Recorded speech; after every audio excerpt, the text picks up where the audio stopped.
Sudergu, pantauan langsung di lokasi menunjukkan akses transportasi di Kecamatan Ketol, Kabupaten Aceh Tengah hingga kini masih terputus total. Sudah 47 hari lamanya, warga di sejumlah desa hidup dalam kondisi terisolasi akibat jembatan Perawang Gajah yang rusak dan belum kunjung diperbaiki. Di lokasi, tampak warga harus menggunakan tali seling yang dibentangkan di atas aliran sungai sebagai satu-satunya akses keluar masuk desa. Dengan membawa hasil pertanian maupun kebutuhan pokok, warga satu persatu menyeberang secara bergantian. Cara ini sangat beresiko, namun terpaksa dilakukan demi bertahan hidup.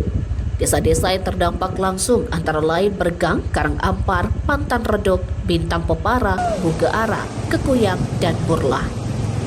Sedikitnya 3.844 jiwa saat ini masih berada dalam kondisi serba terbatas, baik untuk mobilitas, distribusi logistik, hingga akses layanan kesehatan. Tidak hanya digunakan untuk aktivitas warga, tali seling juga dimanfaatkan untuk mengangkut hasil pertanian seperti cabai, durian, dan kopi. Setiap hari, warga mempertaruhkan keselamatan demi membawa hasil panen keluar desa. Kondisi ini semakin memukul perekonomian masyarakat.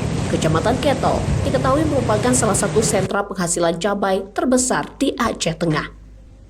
Namun, akibat terputusnya akses distribusi serta harga cabai yang saat ini masih berada di kisaran Rp18.000 per kilogram, pendapatan petani menurun drastis. Sebagian hasil panen bahkan terpaksa dijual murah atau tidak terserap pasar. Selain persoalan akses, pantauan di lapangan juga menunjukkan pemadaman listrik masih terjadi di 9 desa, yakni Bah, Bintang Pepara, Burlah, Kelumpang Payung, Karangampar, Kekuyang, Pantan Redok, Serempah, Bergang, dan Bugeara.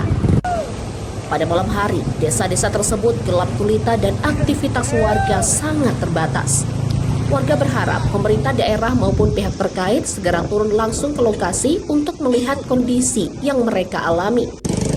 Mereka mendesak agar jembatan segera dibangun kembali dan pasokan listrik dipulihkan, sehingga kehidupan sosial dan perekonomian masyarakat Ketol dapat kembali berjalan normal. Dari Aceh Tengah, Alga Mahatiara, Tribun Gayo.